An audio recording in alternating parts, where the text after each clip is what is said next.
Tigers say the quiet part out loud. At one point, God had put it on the heart of Derek Roll to bless Bahamian. You only see the handwriting on the wall. The Derek Roll story was roughly 20 to 25 years ago. Now it comes full cycle again. This is now the new dispensation that God wants to birth the Bahamas into. It right in our laps. This is our second chance and our last chance to be delivered. Bahamas deliverance is here, and it will come by way of the vehicle, the Citizens Sovereign Wealth Fund legislation, because party colors divide us. God is calling for unification. God is calling us to get on one accord as a nation. We have strayed from the pathway. We have forgotten our pledge of allegiance. Let me refresh your memory. I pledge my allegiance to the flag and to the Commonwealth of the Bahamas, for which it stands. One people united in love and service. To show you how divinely inspired the legislation is, right? Do you know that there is a portion in that legislation that stipulates in order for you to be the recipient of the blessing, you have to now do community service. You got to take your giftings and your talents and your abilities and you have to give back to your community or the different communities in the Bahamas. We have to put the old landmarks back in place. God will not bless a divided people. The Bahamas, Bahamians, we are a people of covenant. We have a covenant with God. The Bahamas is our promised land. God has brought us into a land flowing with milk and honey. Milk and honey speaks of nature, natural resources, carbon credits. That's our natural resources. I am Derek Roll. You are Derek Roll. But the stipulation now is if you try fight by yourself, you ain't gonna get that money. You ain't gonna get your carbon credit money. But if I unite with you and you unite with me and we unite together, there's strength in numbers. The legislation already written. God said all we got to do is forsake these party colors, support the new Citizen Sovereign Wealth Fund legislation, put him first, and the rest will be history. We're talking about the God of a second chance. We were able to speak with a gentleman who claims he was a recipient of money. Oh. We spoke to him. We would not identify who he is. But take a listen to my conversation with him. So you said that initially you were given money too by Derek Roll. Yes. Tell me how it happened. Tell me the story you said how it happened. Okay,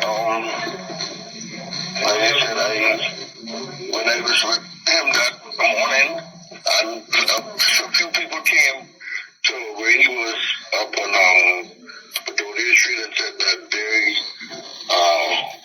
met money on their accounts because of being paid off, and he asked you to go and check. My branch was on French Charles, right on French Charles. So I went and he said, it's an ID just in case. So I took an ID. It's me. Matter of fact, I kept my passport and my driver's license. And I went I went there. I spoke with the teller and I asked her I gave her my account number. She asked if I was expecting any monies from my account. I said yes. She asked if I know exactly where they were getting it from. I said, to my knowledge, I know it's supposed to be coming from some people. So she asked me for an ID to confirm I am verified who I said I was. I took out my driver's license and I showed her. And she asked me how much I was expecting. I said, I didn't roughly know. And she looked at me, looked at the ID, and she looked at the screen. And she tipped the screen around to me because it was about closing time. And she said that she showed me the screen. Asked me how much, if I could identify the figure what on they told her. And it was 25 million. She said, 25 million. She said, Stop again, right there. He said it was, and I quote, $25 million. Continue. My manager, she went in the box. She said, came back here. My manager would like to see you after banking hours. So I said, okay, and what time roughly would that be? She said, anytime, about after 4 o'clock. You can just come there and just let the security know if he's the door that you were expected, and they would let me in. And I went back home. So let me ask you. You saw with your own eyes on the screen in Royal Bank the $25 million in your account? Yes. You saw the screen yourself? Yes, she tilted it on the side to me and showed me it. Yes. You saw the screen yourself? Yes, she tilted it on the side to me and showed me it. And we understand you never got the money? No. I went to get a printout a few weeks ago because they was talking about to verify that I had the account there. And they said after 10 years of dormant account. So when I got a printout, they said that only one page. I think they had $125 for tax or something like that. Stamp duty. Yeah, $125 on there. But I was saying, a friend of mine who works at the bank, he said that if that was the case, for all of that time, why they showed the stamp tax was $125 then, and I've been over from 97, 98. Mm-hmm. So the money has been obviously taken off your account. Yeah, so when they went back, they said that nobody said no, and whatever was on the account, that was it.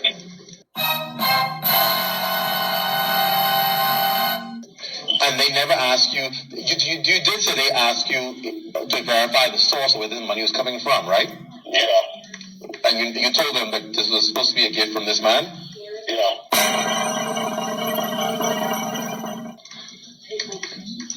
And the next thing you know, the money was gone off of your account. Yeah. Okay. Thank you, sir, for talking with us. I will be in touch with you. Okay, sir. Thank you. This is somewhat even beyond that. We said before that. Follow me carefully here, folks. If this was in the U.S., all you had to do was verify who you are.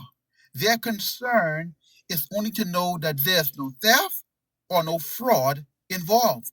When you verify with a passport or driver's license who you are to the bank officials, they give you your money.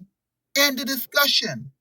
Why is this happening in the Bahamas? Simple. The powers that be do not want to empower the average Bahamian.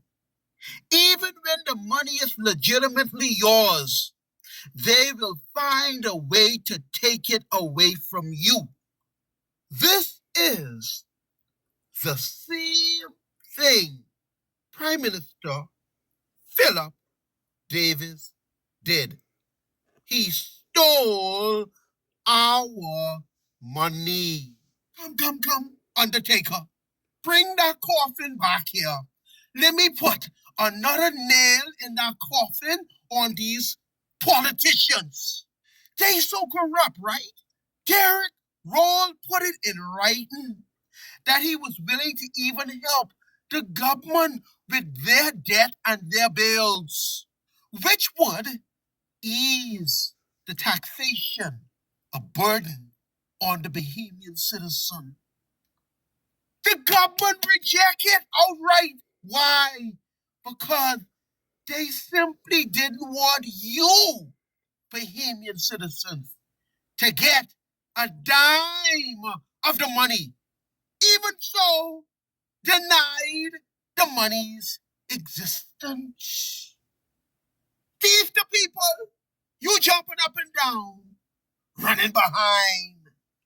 And the only way we can get our money is through this one piece of legislation. Where you get it no other way. There's no other way to get it. This legislation is the only vehicle that can deliver the assets for Bahamians living and yet unborn.